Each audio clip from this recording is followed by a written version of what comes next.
Hi friends, ఇది అడవి మధ్యలో ఒక పాతబడ్డ బంగళా కథ.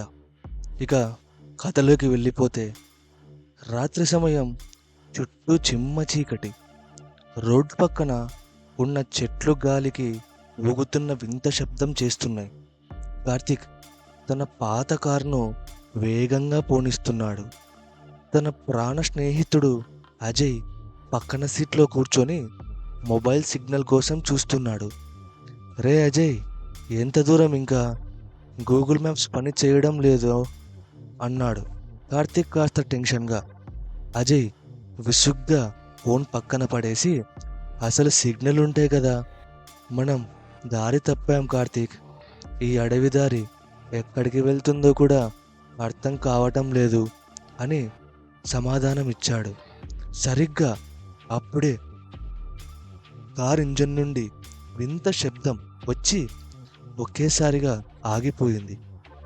చుట్టూ నిశ్శబ్దం, కేవలం కార్ బానెట్ నుండి వచ్చే పొగ తప్ప. కార్తీక్, అజయ్ కార్ దిగి చుట్టూ చూస్తారు. కాస్త దూరంలో పాతకాలపు బంగళా ఒకటి కనిపించింది.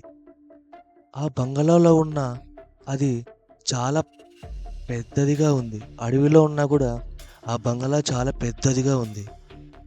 వర్షం మొదలయ్యేలాగా ఉండటంతో వేరే దారి లేక వాళ్ళు ఆ బంగళా వైపు నడిచారు. గేట్ తీస్తుంటే వచ్చే ఆ కిర్రనే శబ్దం వాళ్ళ ఒండులో వణుకు పుట్టించింది. బంగళా లోపలికి అడుగు పెట్టగానే ఒక రకమైన కుళ్ళిన వాసన. ఎవరైనా ఉన్నారా అని అరిచాడు అజయ్. సమాధానం లేదు. కానీ పైన ఉన్న గదిలో ఎవరో నడుస్తున్నట్టు శబ్దం వినిపించింది. వాళ్ళు హాల్లో ఉన్న ఒక పాత సోఫాలో కూర్చున్నారు. గోడ మీద ఉన్న ఒక పెద్ద గడియారం టిక్ టిక్ అని కొట్టుకుంటుంది. విచిత్రం ఏంటంటే ఆ గడియారంలో ముళ్ళులు వెనక్కి తిరుగుతున్నాయి. కార్తీక్ అది గమనించి, అజయ్ ఆ గడియారం చూడు, టైం వెనక్కి వెళ్తుంది అన్నాడు. అజయ్ నవ్వేసి, పాత పడిపోయింది కదా, ఏదో మెకానికల్ ప్రాబ్లం అయి ఉంటుందిలే అన్నాడు. కానీ వాళ్ళకి తెలియదు, ఆ గడియారం తిరుగుతున్న కొద్దీ వాళ్ళు వర్తమానం నుంచి గతంలోకి వెళ్తున్నారని. ఒకేసారిగా పైనుండి ఒక చిన్న పాప నవ్వు వినిపించింది. పక్కపక్కమనే నవ్వుతూ ఎవరో పరిగెడుతున్నట్టు శబ్దం. ఈ అర్ధరాత్రి ఇక్కడ పాప ఏంటి అని కార్తీక్ భయపడుతూనే మెట్లు ఎక్కడం మొదలుపెట్టాడు. పైగది తలుపు సగం తెరిచే ఉంది. లోపల ఒక చిన్న ఉయ్యాల ఊగుతోంది. కానీ అందులో ఎవరూ లేరు. గోడ మీద ఒక పాత ఫోటో ఉంది. అందులో ఒక కుటుంబం ఉంది.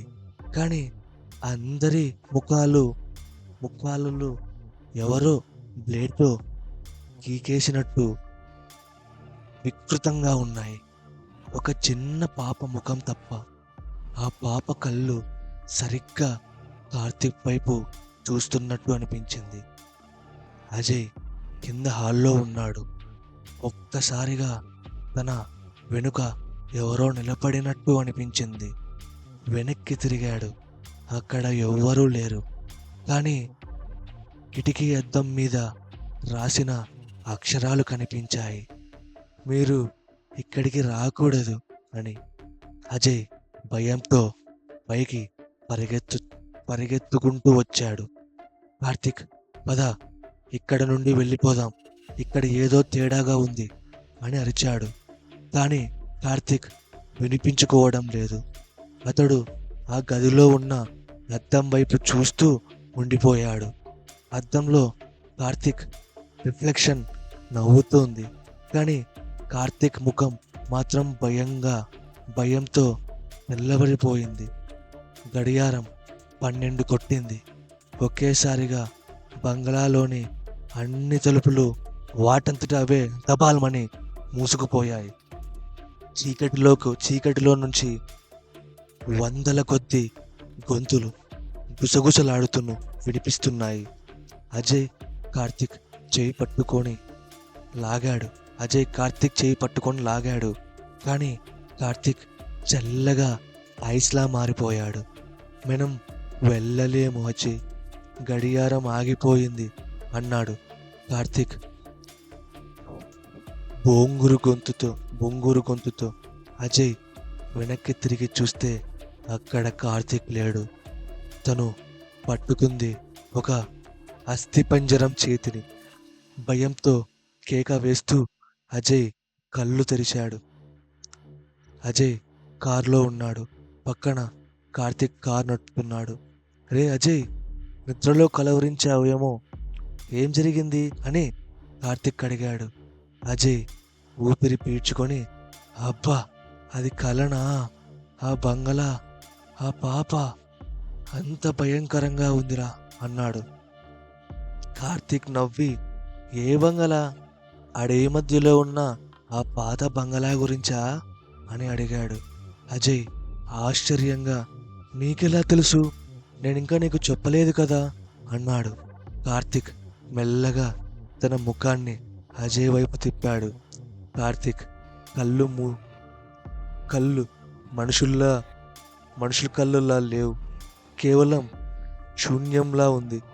అతడు అన్నాడు, ఎందుకంటే మనం ఆ బంగళా నుంచి ఇప్పటికీ బయటపడలేదు అజయ్ అని. అజయ్ కారు విండోలో నుంచి బయటకు చూస్తాడు.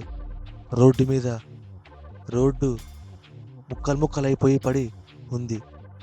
వాళ్ళిద్దరి మృతదేహాల అక్కడే రక్తపు మడుగుల్లో ఉన్నాయి. గాలిలో మళ్ళీ అదే పాప నవ్వు వినిపించింది. ఇది ఈ వాటి స్టోరీ. మీకు కనుక స్టోరీ నచ్చింటే లైక్ చేయండి. మీ జీవితంలో కూడా ఇలాంటి సంఘటనలు ఏమన్నా జరుగుంటే కామెంట్ సెక్షన్లో చెప్పండి. నెక్స్ట్ స్టోరీ మీ స్టోరీనే అవ్వచ్చు. Thank you.